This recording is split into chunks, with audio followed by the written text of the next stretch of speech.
And after the Second World War, all of the chemical companies that had been making chemical weapons for the war, their post-war pivot was into textiles. And so that's when big oil got involved in textile production, and spun polymers became the wave of the future, which is what we're basically drowning in right now. So that's the bad news, right? The good news is that we actually have the power to change that.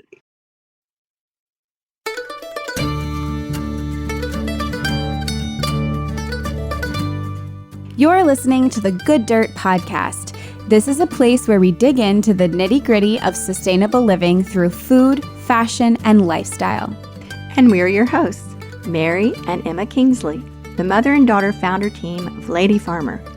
We're sowing seeds of slow living through our community platform, events, and online marketplace. We started this podcast as a means to share the wealth of information and quality conversations that we're having in our world as we dream up and deliver ways for each of us to live into the new paradigm, one that is regenerative, balanced, and whole. We want to put the microphone in front of the voices that need to be heard the most right now. The farmers, the dreamers, the designers, and the doers. So come cultivate a better world with us. We're so glad you're here. Now, let's dig in.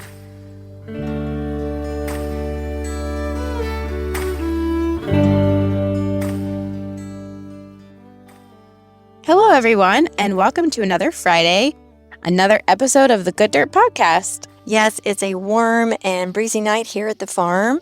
And if you can hear any of the wonderful night sounds in the background, it's because we're currently sitting out here on the porch.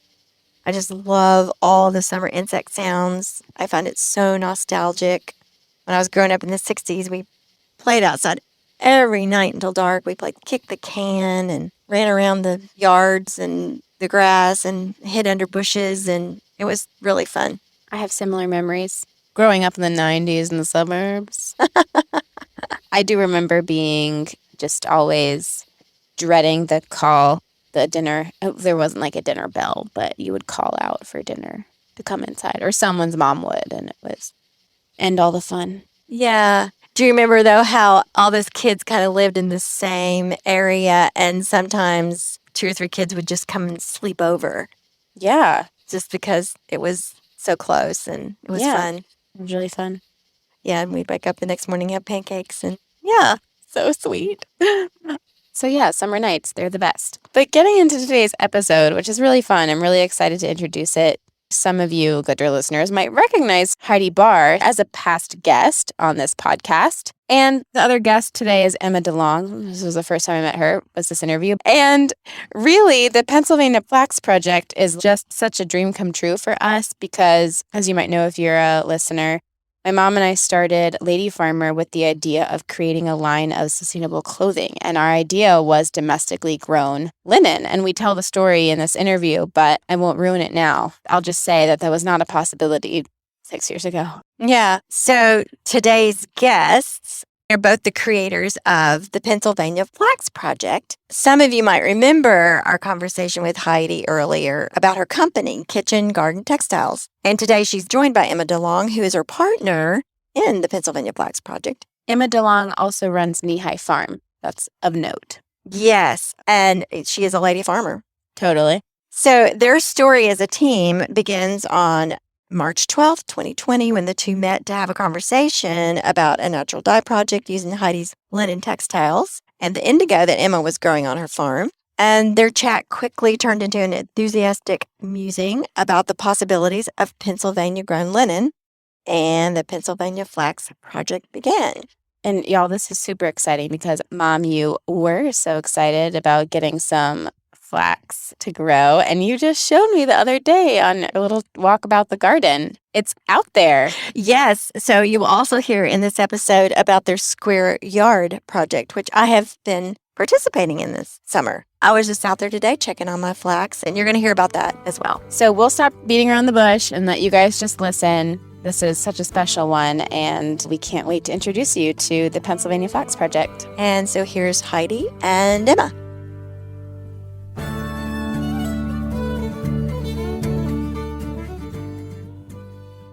We we are Heidi Barr and Emma DeLong, and we each have our own businesses. Emma DeLong actually has multiple other businesses, but collectively we are the Pennsylvania Flax Project. And we met in 2019 through a mutual friend who suggested that I, as a textile artist, might create a linen wedding dress for Emma DeLong, which I, in fact, never did. However, within 1 hour of meeting, we basically decided, hey, let's plant 1/8 of an acre of flax for linen, Emma's farm, and see what happens. And here we are. Wow. So what happened? That's so exciting. So what is the Pennsylvania Flax Project? Well, it's a lot of things right now. We're still a little bit in newborn phase. We're in year 3 of research and development. And that meaning that first year that Heidi explained that we met each other, we just kind of geeked out on how amazing linen is and how messed up the textile industry is and how much history and culture is in Pennsylvania around linen production and how it doesn't exist anymore in the United States at all. And I remember just feeling so fired up, like coming there and being like, I want a wedding dress, and then leaving like, we're going to change the world. And it just kind of spiraled from there, a deep drive, I think, coming mostly from this kind of angst around climate change and like the extremes we're feeling. And that was in the beginning of the pandemic, and Heidi was experiencing issues with customs and receiving linen from Lithuania and not having an alternative. And I was experiencing weather, climate changes on the farm. And we were just like, wow, we need to do something. And so I think the response to that was just like, let's just do exactly that. Let's do something. Let's plant some flax. Let's see how it grows in this region. And there wasn't really, we had kind of an inkling of where this project could go. Like when Heidi and I spoke, Heidi was like, my vision is to grow flax in Pennsylvania, large scale, and create a linen industry in the United States. And I was like, that's a big dream. How can we plug in? And I think we were like, let's grow it. Let's see, because like people are growing it in the US for flax seed and flax oil, but for textiles, there's no infrastructure. So we grew it, and then it just snowballed out of control. And I feel like this year is really where it's taking shape. And we're really like, okay, we've grown it. We've networked. We've connected. We've had dinners in the field. People have fallen in love with the plant. Whoever sees the plant is like, I need to grow this. That's very seductive.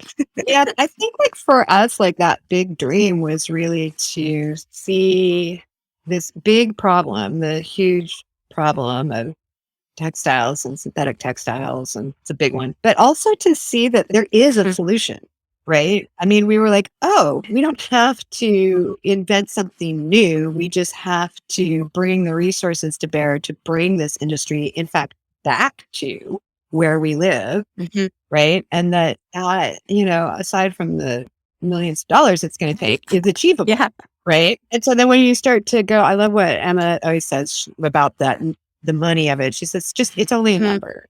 And so once you just accept that I'm going to be, when people say, oh, what's that going to take? And you just learn to say, $5 million. As soon as you just accept that that's just a number. And then in reality, it's not actually that much money, right? There's no shortage. It's relative. In the world. It's just not invested in the flax industry yet. So I'll throw in here very quickly a story I've told on here, and apologies to listeners that have already heard this. But when Emma and I first started Lady Farmer 2016, and we went to the big it's called Magic, the big trade show for fabrics. And we walked in this huge, huge showroom. It was enormous.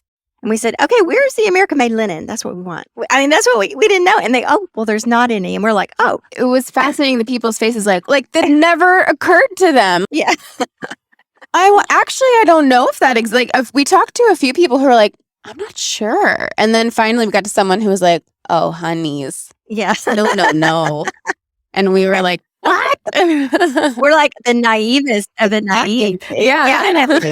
There we have flown all the way out to Las Vegas without knowing this fact. Yeah. And I do have a good friend who last week texted me, hey, Emma, where do I find American-made linen? Let's talk about that. So like the textile industry is this huge global behemoth, and people don't understand how it works. And even people who are working in sustainable textile space don't understand that flax, first of all, why you can't find it in the United States is because cotton overtook it in terms of a textile because it was both subsidized by slave labor, but also the advent of the cotton gin, which made it very easy to separate the seed from the bolls and get it ready for spinning, sort of occurred historically at a moment in time before mechanization of the processing of flax really occurred. And so it just sort of got a leg up financially. It's all money, it's all about short story. It's because we value things by dollars only. Yeah. But so like that happened. And then fast forward a little bit. And after the Second World War, all of the chemical companies that had been making chemical weapons for the war, their post-war pivot was into textiles. And so that's when big oil got involved in textile production and spun polymers became the wave of the future, which is what we're basically drowning in right now. We're drowning in it. Literally, the ocean is full of microfibers sloughed off from those petroleum-based textiles, and it's killing our ocean. In our bloodstream. And it's I have a recent article. Yes. It's also piling up in landfills and, off-gassing greenhouse gases, but also it just doesn't biodegrade. So it's just like literally mountains of discarded textiles. So that's the bad news, right? The good news is that we actually have the power to change that. There is an alternative to spun polymers, and we can grow it in the United States. And we're actually poised for a resurgence in this industry here because of the amount of land mass we have and the climates that we have that are conducive to growing flax. We are becoming a very attractive alternative to European sources, partly due to climate change there, but also just because we're big geographically. Yeah. I think that what you're saying is that question of like, where is the American made linen? I think that so many people have the concept that we can produce anything in America. Of course we can. We're a huge world power. And the reality is there's producers like Heidi who make linen textiles, but they're sourcing the linen from other places. And so I think educating people on closing those loops, and like it's awesome to support a business like Kitchen Garden Textiles where you're supporting one person sourcing sustainable linen from elsewhere because that's the only option now. But what if we could make that shift and have it all domestic and just close those loops? I mean, the effect would be huge. I think it's important to point out and give perspective to the fact that the absence of American grown linen is a very, very recent phenomenon. And I think you referred to this, Heidi. If you even go back before in the early part of the 20th century, before the wars, it was part of the American homestead landscape. Now, how much it was scaled up, I don't know. Correct me if I'm wrong. Has linen historically been sort of a homestead, backyard kind of produce estate? I will say estate like, Thomas Jefferson, George Washington, they of course produced linen. But was it ever scaled up to a degree that people could order it from someone domestically? Do you know? Or has it always been kind of I won't say cottage, a very local thing? It was a major industry. I mean, it was like 700 families or something that were working in that industry In Pennsylvania. What time period is this? Early 20th, 19th? in the 19th century. That's when textiles were the number one American industries. Isn't that accurate? Right. And Philadelphia was a huge textile hub. Yeah, where you live, Heidi, you're like in real housing.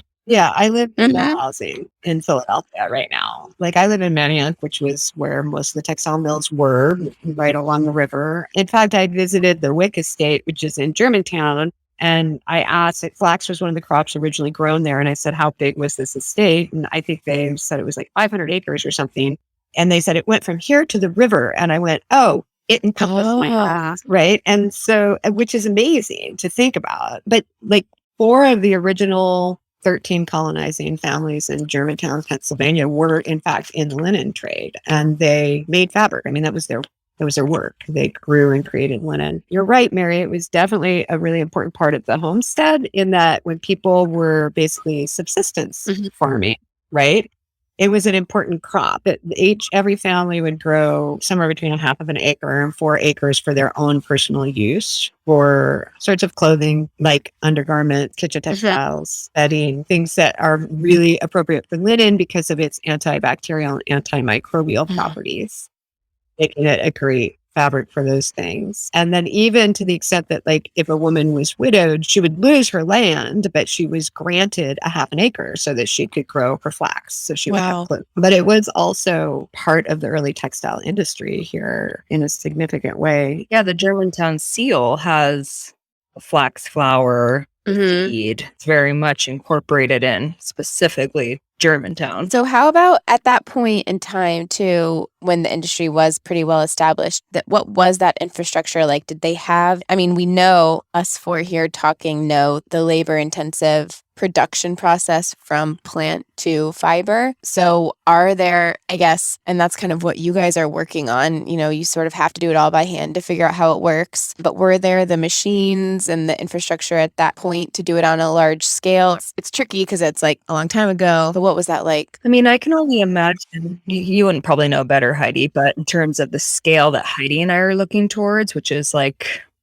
hundreds, if not thousands of acres of flax being grown, I don't think there was the same kind of like harvesting equipment or processing equipment necessarily. Everything changes. Do you know, Heidi, more about the industrial side of it at that time? Yeah. How did the Pennsylvania linen people process it? What kind of machines did they have? And are any of those machines being utilized in the United States today? We've talked to Chico Flax, and I know they're kind of beginning some of the introduction to some of the machines. So talk about that a little bit. So I don't know specifically for certain about what existed in Pennsylvania. That's part of our ongoing research. I could say, though, generally, as things industrialized, what was created for processing flax into spinnable fiber is pretty much the same sort of equipment that is used to do that today, and it's pretty much just a mechanized version of the colonial era hand tools. So what had been used would be called a sketch mill, and it was either driven with water or, I mean, usually that was the power source. It was water driven. So it was like, could be driven with a wheel. And it's just a series of gears that breaks the woody core away from the fiber, and then a series of combs that separates it and cleans it more fully. And then it would go to be spun. And I really don't know. I sort of haven't gotten to that step in our research. Pennsylvania Flax Project is not looking to spin Interesting. the fiber.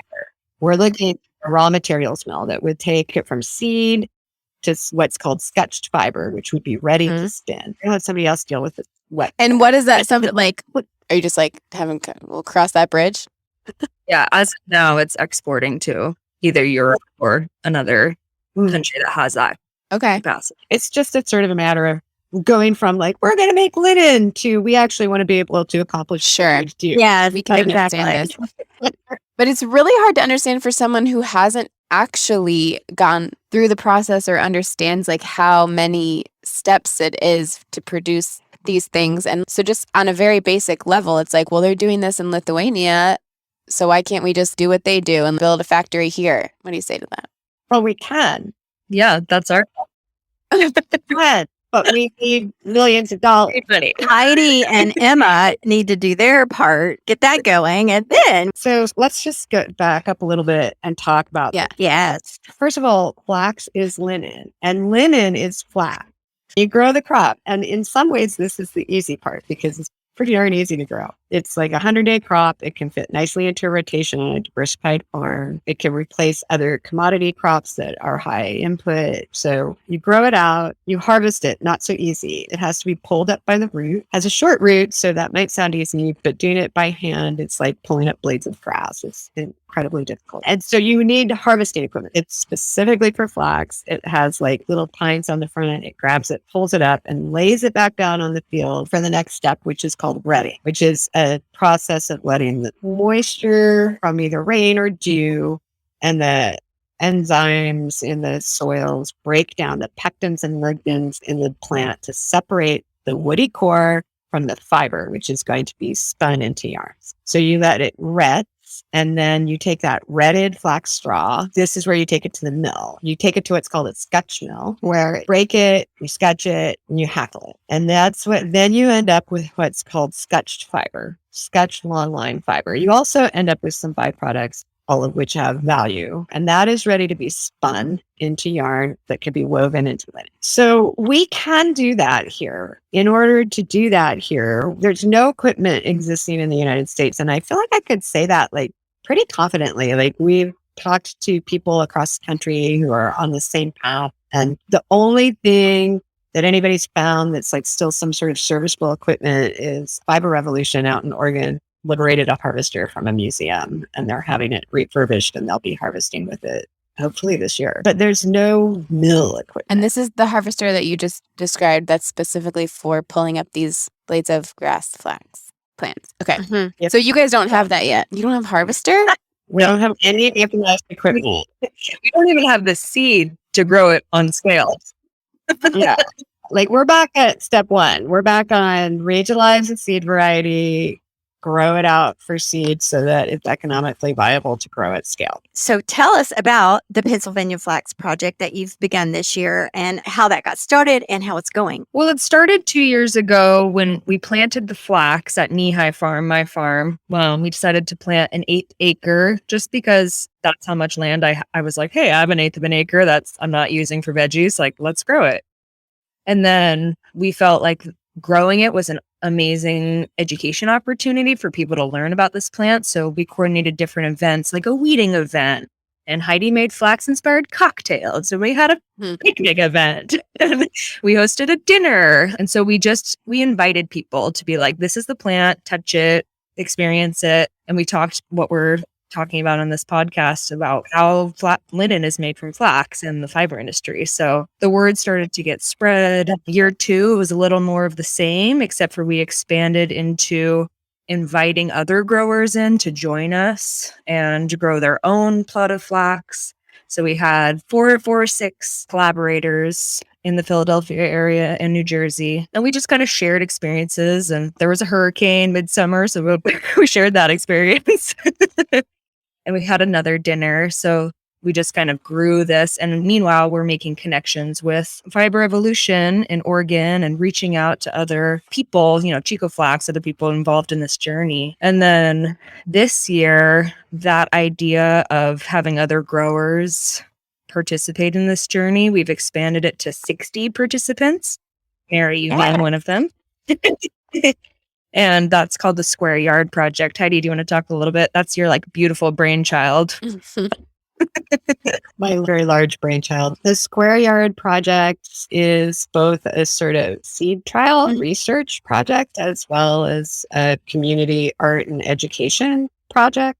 And basically, the idea is that participants each will plant 1 square yard of flax for linen. So it's 36 inches by 36 inches, which was chosen partly because of the poetry of planting a fiber crop in a measure that is a usual measure for cloth, but also partly because it's so incredibly accessible for people. It's a very small area to grow. So anybody can do it, from like a small city backyard to a large farm. And also it's small enough that for the data collection portion of the project, it's pretty easy for any individual to sort of collect information on that scale. So Emma and Miranda created this really wonderful database to collect information about the seeds. So we'll measure the benchmarks of the crop. Each participant will record when they planted, what the weather was, when it germinated, when it's 5 inches tall, when they weed it, how much weed pressure, when does it bloom, how long does it bloom, or when is it ready for harvest? And then specifics on did we ask people to weigh it? Yeah, we did. We didn't address the weighing scale question, but weigh yourself and then hold the hand. Well, put it on your kitchen scale because this our yard. Yeah, right. Okay.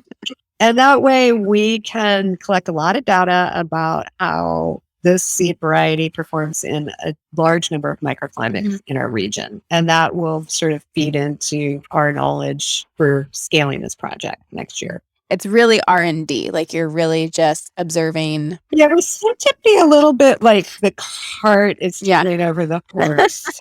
We're doing R&D and flirting and failing at the same time. That's the interesting thing. And I think why a lot of people haven't taken this on is because it all needs to culminate at the same time. You need the seed, you need the growers, you need the processing, and you need the customers. So you have to set it up in a strategical way so that nobody's losing money or being cheap.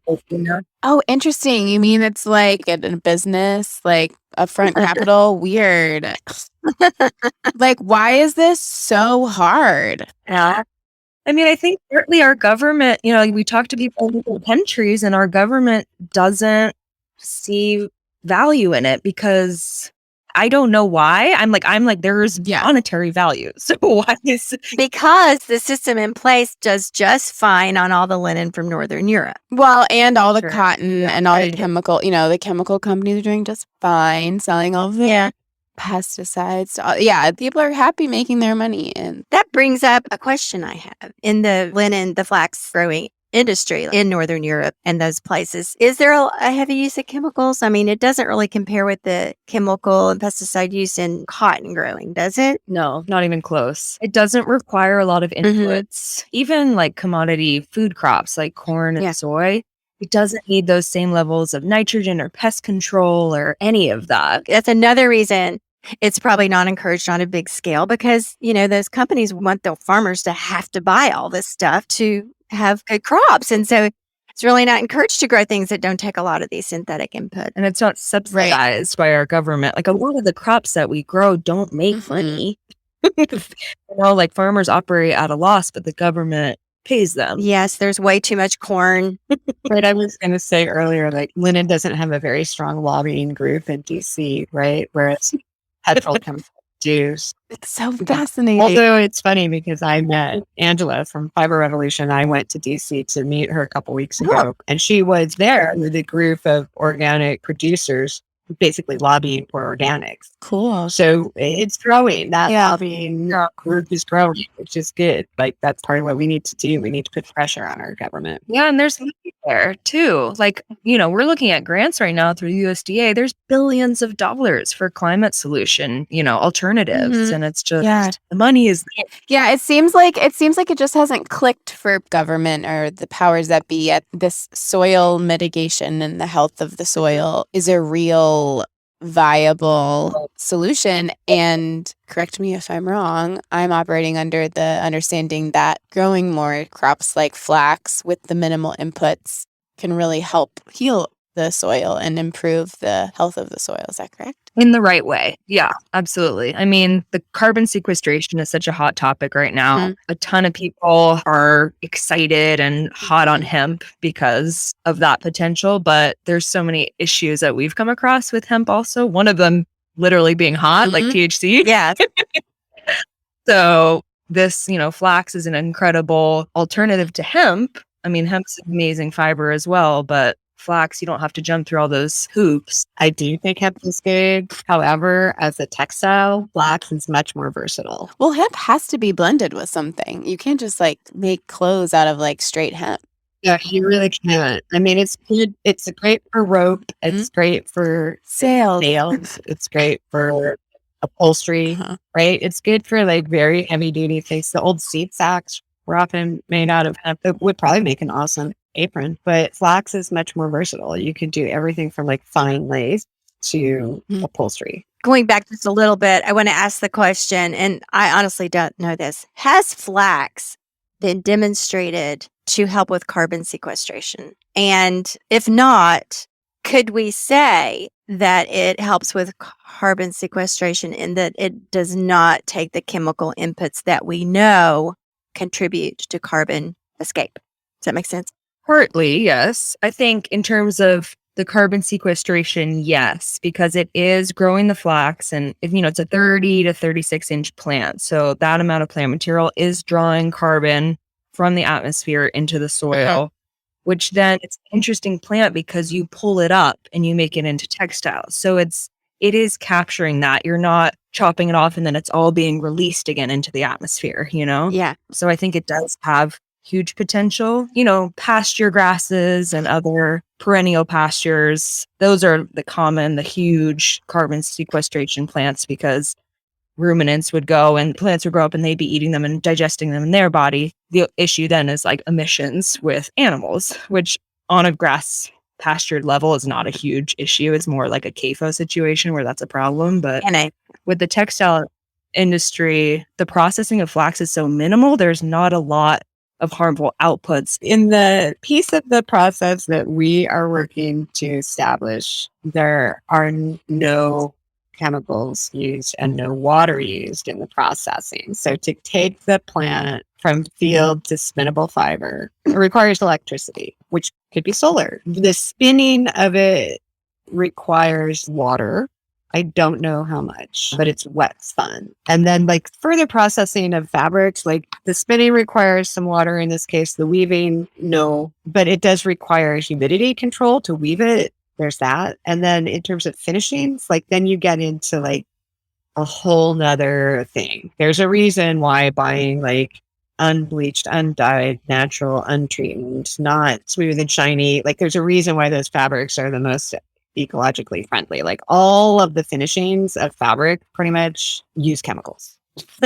So going back to sort of where you've been focusing your efforts currently, it's R&D to get the seed. So you want to be able to produce your own seed so that you can plant, you don't have to buy a seed from anyone.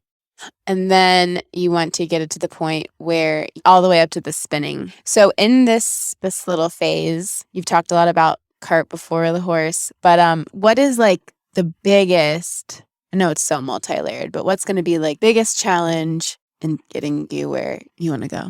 I think it's capital. Honestly think there is enough support for major entities in the textile industry to jump on board once the equipment is in place. And I think there's enough farmers. We haven't courted any farmers, and we're getting emails that are just like, hey, I have 100 acres no-till. Can I grow flax? That's just with our like tiny website and no publicity. People are gonna want to grow this, and people already want domestic. You guys are examples. We're all examples. People want domestically grown and produced textiles. And so I really just think, maybe I'm naive, but I think if we had the pile of money now, things would move really fast. I don't think you are naive. I think that's number one. Like I always say, the only limiter to this project is money, because I do not have $5 or $10 million sitting in the bank. But if somebody listening does, you can join us at archproject.phone. And then the other challenge, which I think Emma and I are tackling really well, is this notion that all the things have to happen sort of simultaneously at a pace where they keep up with each other. So, we have told like large scale farmers who we've had meetings with who are really interested in growing, we've said, okay, great, we're going to save your information, but too much too soon. If you grow 200 acres of flax right now, we can't even harvest. Yeah. So you have to like be very careful that you bring the resources to bear at the proper time so that it ends up being a benefit to people and not a situation where people put in a lot of effort, lose their time, lose their money, get frustrated, right? In this first 3 years, without really realizing it, basically we were just networking. And now the project is in a position where I think we're connected to what we need at this point.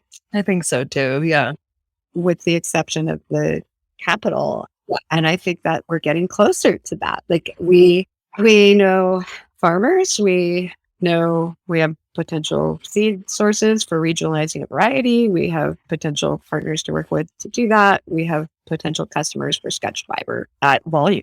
So you're establishing a market, essentially a supply chain, and it's literally like we just need investors in the market to make it come to life. I keep going back to like, how is it unlike literally any other business or anything? It is like any other business. Yeah. It's much larger business, but the numbers are bigger. There's a lot of moving parts. Yeah. There's, with any business though, it's like there's the supplier, there's the producer. They're just on very large scales. And Heidi and I are very interested in the cooperative model. So we want, ideally there'd be a growth cooperative that's all feeding a Scotch mill, and our members of, a larger organization making choices, having a worker-owned mill. So that just takes a little more intention and time. We really want to partner with the people involved in this so it's resilient. Time is so ripe right now, especially just with, the state of the world has been cuckoo for a while now, but with the war in Ukraine and green shortages and Yeah. the French president saying, you know, we're actually not going to adhere to these green protocols. We just need to produce. Like, let's put that away. And I feel like there's so much anxiety response right now is like, we need to like Yeah. counter and we need to produce. And part of that, I understand that, you know, I see where that's coming from. Absolutely. But going back to like the slow living aspect of this and how Heidi and I have been approaching this, if we don't do this in a way that protects our water, protects our air, protects our soil, protects our people, it's going to flop. And it's just like any other industry that's, you know, it's just would be supplanting another toxic industry. So I think we have to really move forward with intention, and that sometimes means slower. That's a real challenge for us, Heidi and myself. I feel like internally is like, the iron's hot, let's strike, let's do this now. And we need this to happen in the right way. I don't know if y'all have had a chance to see the headlines this morning, but I think it's the New York Times is saying that the inflation rate is higher than it's been since the early 80s as of now. And that the main problem with that is supply chain issues. So to your point, Emma, if suddenly they go, oh my gosh, we need to improve supply chains, that means to domestic supplies. Let's hurry up and get this up and running. You know, here we go again. You know, big giant entities take over these things and we have more of the same, to your point that you just made. So yeah, strike while the iron is hot. The iron is very hot now concerning the supply chain issues and increasing public awareness of supply chain issues. And then also, not in any order, these are just questions that I had as the discussion was going on. You were talking about seed and geographically specific seed. So I'm part of the Square Yard Project. I'm so excited. I received my seed the other day. And so there is a specific kind of seed for our region. I mean, we're not in Pennsylvania, but you're a fiber shed, so it counts. So the seed we're using, it's a seed from Holland, right? Is that what Natalie's from? Yeah. Yeah. And we discovered this seed through Landis Valley Museum, who's been using this seed variety for years to grow flax out. So in year one, we purchased seed from them and it grew really well. So we were like, okay, well, that's a good starting point. Like, let's start with this Natalie variety and see how well it grows in different microregions. We've tried a couple different types too. One of them last year that was bred from Fiber Evolution in Oregon. I think it was grown in Montana. Is that true? They grew it up for seed in Montana, yeah. Yeah. I feel like it's more adapted to that region and we didn't have great success with it. So we strayed away from that. It's so interesting because, you know, it takes a year to really try out, or with flax, you know, at least 3 months. But in that time, it's hard to have another planting. So I always say, like, as a farmer, I'm like, you know, I could be farming for a decade, but I've only grown potatoes 10 times in my life, you know, like this stuff takes so long. I think that's to the slow living aspect of it too. I mean, what we are doing is we're basically re-establishing an industry here in pace with the world we live in, right? Which means if you're going to re-establish an agricultural textile source, you're going to do it in pace with the seasons, which means that each year you can make progress toward regionalizing a seed variety, and that we could, if it were affordable, like grow out Natalie at scale here to use, which is not at all affordable, not by a long shot. But in order to regionalize a seed variety for ourselves, it's going to take us 2 or 3 years, and that's doing it just through selection. And so what's nice about that is also about how long it's going to take to refurbish a mill building and to figure out how to come up with the capital to import the equipment. And right. So it's like this seed is going to just keep us calm. Yes. Can you grow the plant to the point that it goes to seed so that you can harvest the seed for the next season? Or do you have to harvest the plant before that for the sake of the fiber production? Or do you have to have 2 crops, 1 seed crop and 1 fiber crop? How do you do that? Exactly that. 2 crops. Okay. Yeah. The ideal fiber is ready before the seed is ready. Interesting. You could have a coarser fiber after the seed is produced and use it not for fine textiles, which is definitely an application that can be used with these seed trials. But the linen that we're looking to produce is, yeah, you have to grow out seeds specifically for it. And going back way to the beginning that you mentioned, just to clarify, so currently flax is grown in the United States for flaxseed, like to eat? Yeah, North Dakota is a major producer of flax, Okay. mostly because the growing season's so short there. So flax is an awesome alternative for getting 2 crops in the ground. Like they can plant it, early April probably there because it's so cold. And then they'll get in like a legume crop or something else afterwards. So yeah, the oil and the seed is definitely US produced. The processing of that is so minimal, it's like all you need is a combine, like any other small grain. The US Okay. produces so much small grain. And then it's just, exporting, cleaning the seed and So why can't you just get fiber out of that too? there's different varieties grown specifically for fiber versus seed. Like if you're growing for seed, you want a variety that will produce a ton of seed. Oh, And for fiber, you want a very straight, long stalk that's strong. You also seed it at a very different rate. So if you're seeding for seed, it's about 60 pounds per acre, whereas it's 120 to 140 pounds per acre for fiber, because you want all those stalks to be really close and limit weeds because you're not spraying them. And the closer they grow, the taller and straighter the fiber is because they're kind of all like, it's like a stand of trees, they're all kind of holding each other up. so even though it's the same plant, it's essentially a different crop and a totally different. Variety. Yeah, it's a totally different process. It's a different seed variety. Yeah. Okay. So the seed that is grown for flax seed or oil won't produce a high quality fiber. Okay. Emma, you said something about could you use the varieties that they grow for seed to produce a coarser textile, or is it just not going to work? What do you think, Heidi? Probably it's just, it would still require the same process. Yeah. Right. Is there a way to combine crops so that you get something that could bring back Lindsay Woolsey? Oh, it's so interesting. So crops are pretty specific to their use. So if you plant a variety of plant that is better for seed than it is for fiber, you'll get a good seed and a poor fiber. And if you plant something that's good for fiber instead of seed, you'll get a fine fiber and a poor seed production. So it doesn't mean you can't get both out of a single crop. It just means that one is going to be your like economically viable crop, and the other is going to be like a byproduct. And because fiber requires so much specialized processing, it's not a great byproduct. So when you guys get this seed develop, I guess you're like a little scientist. Are you gonna like name it? It's gonna be the Heidi.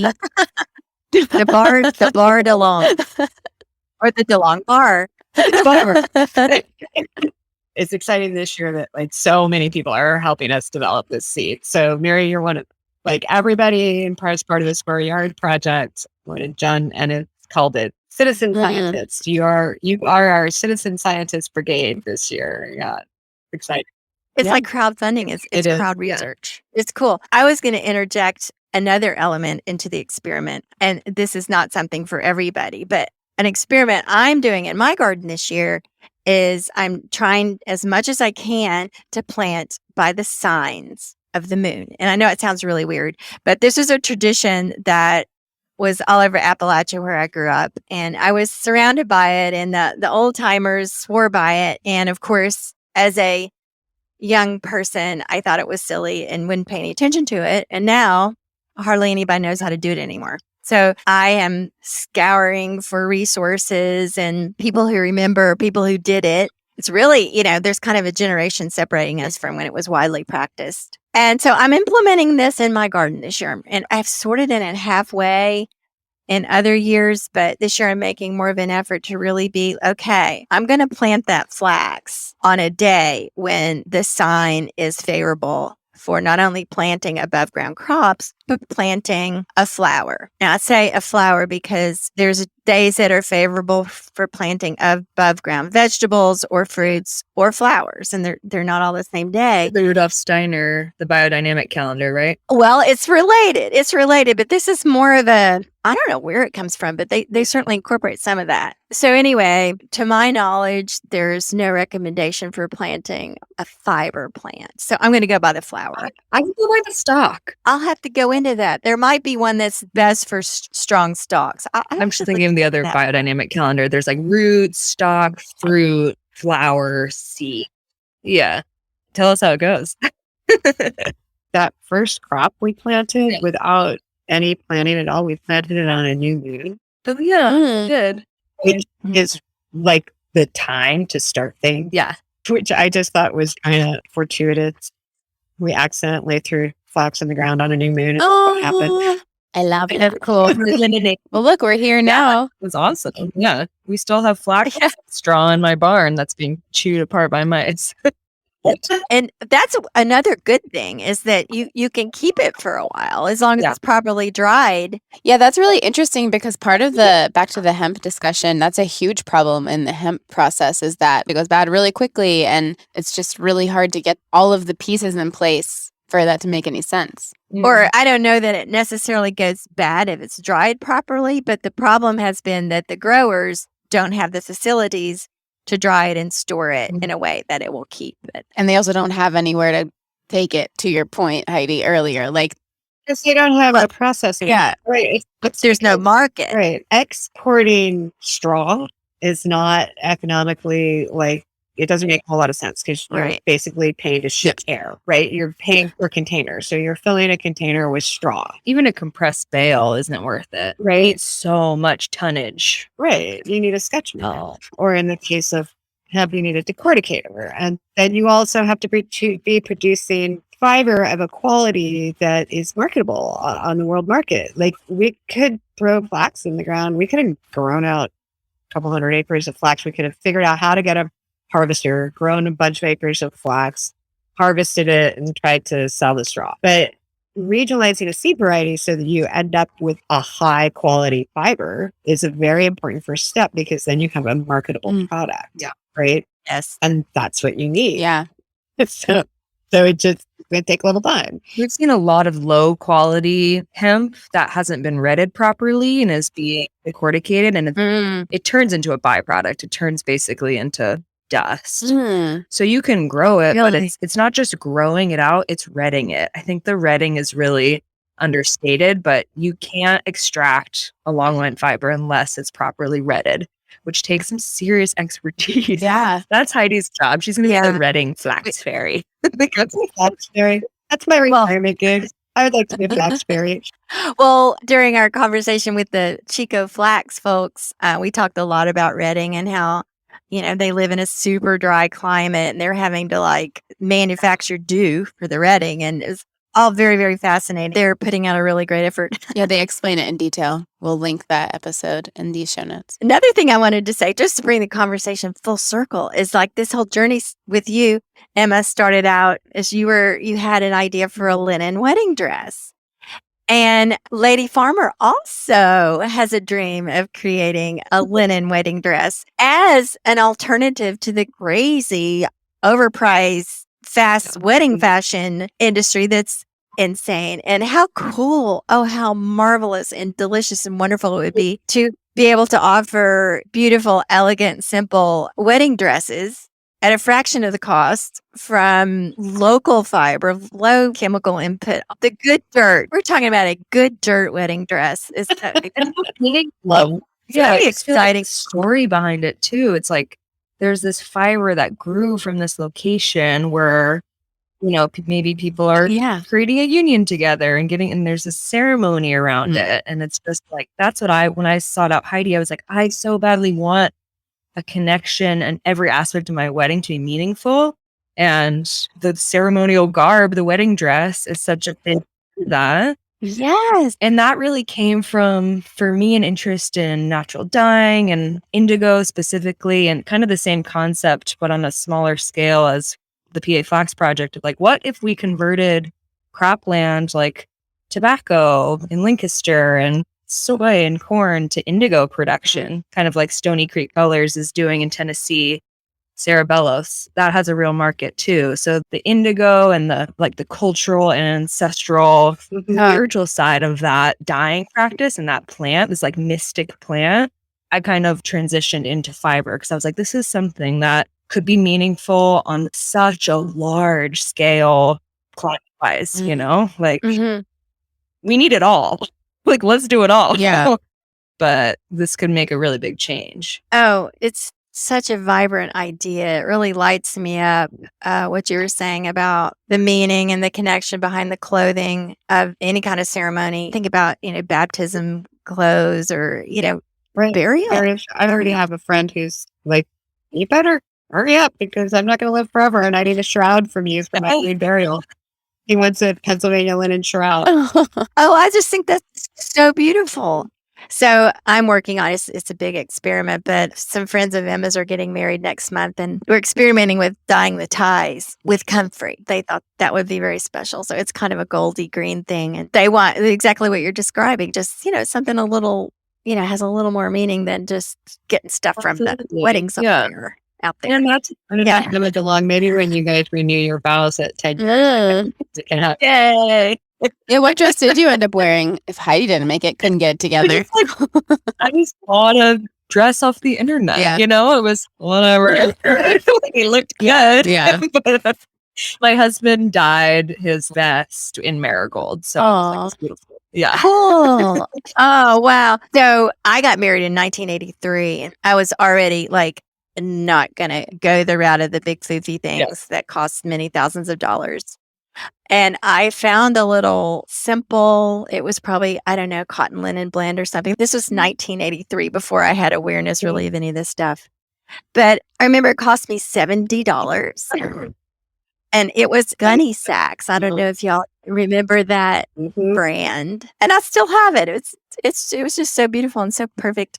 It had little pearl buttons. It was just so sweet. I was just so happy to not have bought into all that other stuff. Yeah. It's really made me happy. And that's that feeling that you have from that. I just feel like if people made the shift from needing more to needing quality, it's just it's with anything. I mean, Heidi's business, you joke all the time. You're like, I think I'm putting myself out of business because it's so high. It's so people don't need to buy it. use it so long that nobody needs to buy another linen napkin.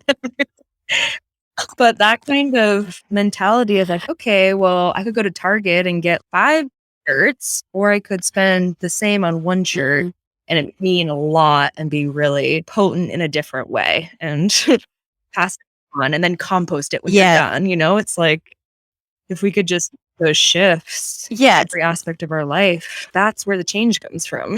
Absolutely. Yeah, and I think the disconnect is in how we're marketed to, and we actually have forgotten, or some of us might not have ever been aware of that gap in quality versus quantity versus what you are capable of and empowered to source and find yourself or make yourself. We're not trained to do that. We're trained to buy things. So that's why we're doing the good dirt. Literally. Exactly. And like you, Heidi, we were, the things we sell, it's not a good model. We're trying to sell people the idea of not buying stuff. What? Right. I mean, it's also selling the idea of buying quality. I think generationally, probably for 2.5, maybe 3 generations, we've pretty much been sort of cheated out of valuing quality, right? Quality is luxury. That, it's having one really great thing is so luxurious. Yes. Right. And we've really been cheated out of that by the marketing machine and the fast consumption machine. Yeah. And when you start to turn back to that and look for quality in everything you bring into your life, you start to feel that luxury again. And you're like, oh, I feel better. Yeah. Isn't it just so strange? From. I think that's the pivotal point because you're cheated out of quality. But the part that makes me so sad about that is that we're cheated out of connection because you get these, I scroll through Instagram, whatever, and I see high quality, all natural linen shirt for $30 or super cheap. And I'm okay, you can have a really good heart and be like, I care about all natural. I care about natural fibers and sustainable methods. But then you don't have the connection of where that product is coming from. And that's what companies try to do. They try to disconnect you from the source. So I think getting back to the source and asking those questions and knowing your producers or making it yourself, that's what feeds us. And that's what builds reciprocity, where it's oh, you're doing this for me. I want to do something really special for the world too. Yeah. I think it also leads to us valuing one another. Now I'm going to start talking about how we have to remake the economic system, but we know we have to do. And Go ahead. Economics, Daddy. We have to, because none of this actually works if we have such an unequitable valuation of good services. Yeah. It just doesn't work. And I think that when you do reconnect with your producers, you start to value them because they're people standing in front of you. And then you're paying them doesn't seem like a bad idea. It seems like a good idea. Right. Paying them well, even. Right? Like having them survive seems like a good idea. Yeah. If they're standing in front of you, right? If they're on the other side of the world, you can shut that out a little bit more easily. That disconnection is what causes destruction. Yeah. And I think like this work that Emma and I are doing at the Pennsylvania Flax Project is really all about reconnecting to source. Like what I learned, what I think we learned in that first year is how unbelievably arduous and magical it is to literally pull a yard of cloth out of the ground. Right. And like when you get that, it's like, oh, everything is different now. Everything is different. I love that so much. And from the beginning of Lady Farmer, our sort of thesis has been that between us, between ourselves, and everything we use and need every day, there's an entire industry. There's oceans and giant corporations and conglomerations. And we don't even have the opportunity to be connected unless we're very, very intentional about going around all that systemic stuff. And it's certainly was not easy 6 years ago. I think it's becoming a little more of a concept now for people, like to develop this connection you're talking about. Yeah, absolutely. And because of that, I'd like to end something you said just a minute ago, Emma, like all over Instagram, with their quality this, quality that. I would venture to say that the word quality has become overused, kind of like natural and sustainable even, and all these words that kind of lose their meaning and they're overused. I feel like quality is in that category because people think, and when they think quality, they think that something's really good, but they're still thinking get it for as cheaply as possible. Yeah, it's abstract. Yeah, they're not thinking in terms of I need to pay more for something that has meaning, is not degenerative to the earth, is not bad for my health. You know, they're just, people just kind of aren't there yet on a collective. That's sort of what Heidi was saying about the valuing the producers and the people and the relationships is like, it's the same with the product, like valuing the product. Yeah, of course we all want to pay less money for stuff, but it's kind of like, what if we actually question that? I like to say we want people to say, instead of saying, why is this so expensive? We want them to say, why is it so cheap? And be very suspicious of that. Quality also, people assume it means it lasts a long time. And a lot of times it does mean it lasts a long time. But when you're talking about a natural fabric, sometimes it means that it wears out, and because it doesn't have plastic in it, it doesn't have chemicals in it. And we want people to understand that that's okay. If you have to put something in your compost because it got to the end of its life, that's so much, you know, maybe you paid, say, $10 for a dishcloth that you used and it was beautiful and you had all the beautiful linen qualities, antimicrobial properties and all that, and it was done and you could put it in your compost. That's so much better than, you know, having a $5 one that has plastic in it that God knows what was used in its production and is going to sit in a landfill forever. But that's a lot of hoops and thinking for people. And it's not convenient. Not in our fast-paced world. I mean, it takes practice. I feel like that the mindfulness of knowing like we are inseparable from every single thing we use every day, even if we're ignorant of it. You look at your coffee cup and you're like, okay, if I really ask the questions of where every component of this came from, it would probably span continents, you know, like huge story. Yeah. And the reality is if you trace it back to like the very compounds of the clay from the soil that it came from, it's like, you're part of that also. However distant it seems from us, our phones, you know, I look at my phone, I'm like, where did this come from? Like, I have no idea any of the steps involved with this. And that's horrifying. Elements of everything, like you're connected to that and it affects you. But we don't want to think about that because it's just like, oh, I need to scroll through my phone for something. Yeah. But we don't want to think about it, which is exactly why we need to talk about it. And even in the examples of our, our very own customers, a restaurant customer we had wanted to buy napkins for us that were locally made, natural fibers, organic, all the good stuff. Sold them these beautiful organic linen napkins. They were beautiful. They love them. They use them and wash them multiple times a day in bleach, even though I told them not to, but they had to get them clean. Over a year later, they came back and said, these are starting to unravel or whatever. And, we'd like to buy them again, but we can't pay this price for things that aren't going to last more than a year.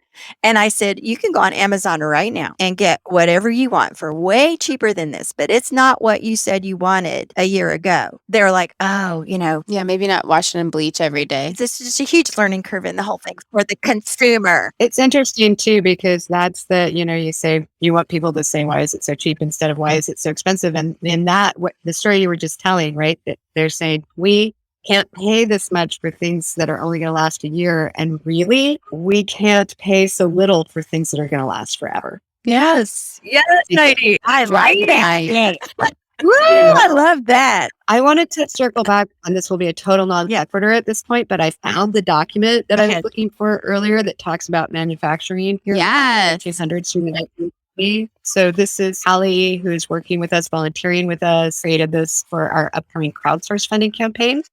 And when she was looking into the history, she says, textile manufacturing was once one of the largest industries in eastern Pennsylvania. From the late 1800s through the 1920s, Philadelphia and the surrounding areas supported a wide array of textile mills, manufacturing plants, and family farms growing flax and raising fiber animals. At its height, the textile industry supported roughly 700 individual businesses and family farms involved in manufacturing textiles, from raw materials to finished products, which employed approximately 60,000 individuals. Wow. Yeah. Right? Did you say it's a crowdfunding campaign? We are launching our crowdfunding campaign the week after next. Great. Okay, well, TBD when this will come out. How long will it last?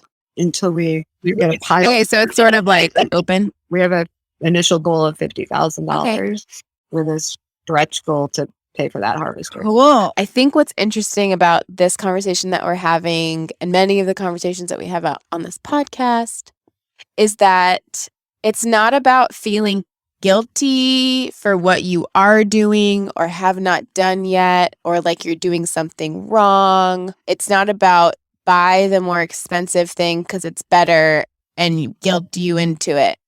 It's about choosing, it's about having the information for yourself and being empowered to choose what we all think, because we've experienced it, is ultimately happier, more fun, better, in whatever ways that we have defined that, and that we personally have found more fulfillment and more satisfaction on all of those things. So I don't know. That's hard language to articulate in a quick Instagram post or a marketing campaign, but I really think that's important that we get that if we're going to get anywhere, because I think that guilt a lot of times actually shuts people down, or they want to look the other way or something. And we can talk all day about the dire straits that we're in and all of that. But I think that keeping the conversation free from that is important too, to get anywhere. Yep, absolutely.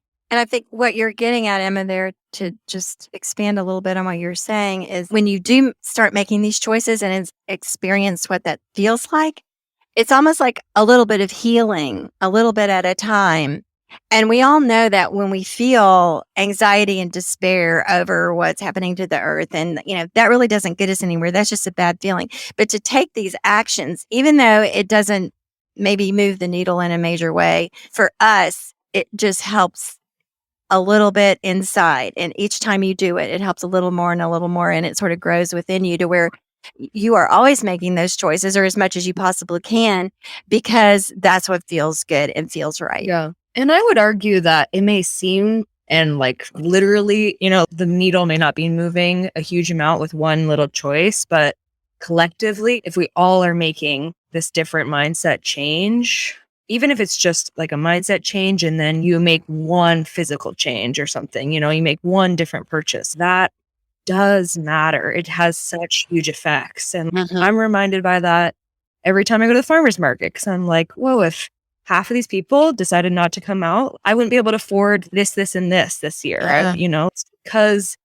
20 people buy a pound of tomatoes that I can pay for my pet food, you know? Yeah. It really, really matters. And I know with Heidi too, the orders that come in, if there's several less orders in a month, that's devastating. So I think putting the power in people's hands too, of like, even if it's making a decision not to buy something, that's a huge vote. Sure. Also. Yeah, absolutely. You don't have to buy anything to do this. You can buy nothing and do a great job. So one, the Flax Project makes me very happy.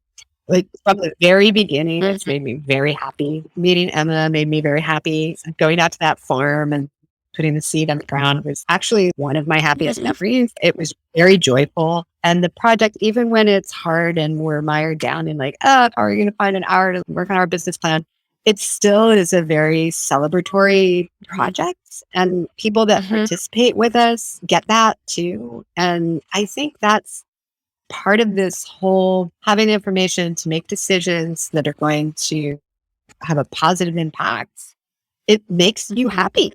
Who doesn't want that, right? I get that from you guys. I get that the Flax Project is a very joyful thing that comes through. It's so funny. I always think about our very first episode is with an interview with our friend Amy Dufault, who does a lot of work with Kathy Hattori at Botanical Colors and Fiber Shed. She's really active in her Fiber Shed New England. She's very funny and she has this dry sense of humor. And you ask her, why do you think, what's the root of the overconsumption and what's the problem here? And she's just like, meaninglessness. It all goes back to meaningless. Like we buy things because we are looking for meaning. And when we live life in more of the way that we've been talking about here, and we're talking about finding joy, it's like, there's your meaning. Then you don't have to do retail therapy. What's the good dirt mean to you? That's a good question. I think when I think of good dirt, I automatically think of soil. I'm like, what is good dirt? Oh, soil, which is like this living, breathing, life-giving medium. And dirt, like as a farmer, the word dirt has like negative connotations where it's like, it's not dirt, it's soil. Yeah. But there's also that side of dirt where it's like the good stuff, like digging in, like what's the dirt? And yeah, I think just like, to me, good dirt, it's you nourish it, you care for it, whatever it may be. And in turn, it nourishes and cares for you. So this act of like reciprocity is meaningful. Beautiful. Yeah, I would say, building on that, pun intended here, I would say that good dirt is the foundation of which like everything else emerges, quite literally the planet. It's baffling, isn't it? This has been really fun. Thank you so much, Heidi and Emma, for coming on and talking to us about the Pennsylvania Flax Project and the Square Yard Project, which I'm participating in. I'm really excited. And so thanks so much for taking the time to talk with us today. And we'll be in touch. I'll be letting you know how it's going. Thank you. Thanks so much for having us. Thank you for tuning in to the Good Dirt Podcast. If you enjoyed this episode, we hope you'll share it with a friend to spread the good dirt.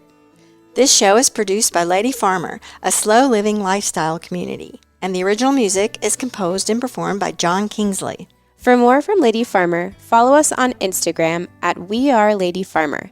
That's We Are Lady Farmer. Or join us online at www.ladyfarmer.com. We'll see you next time on The Good Dirt. Goodbye.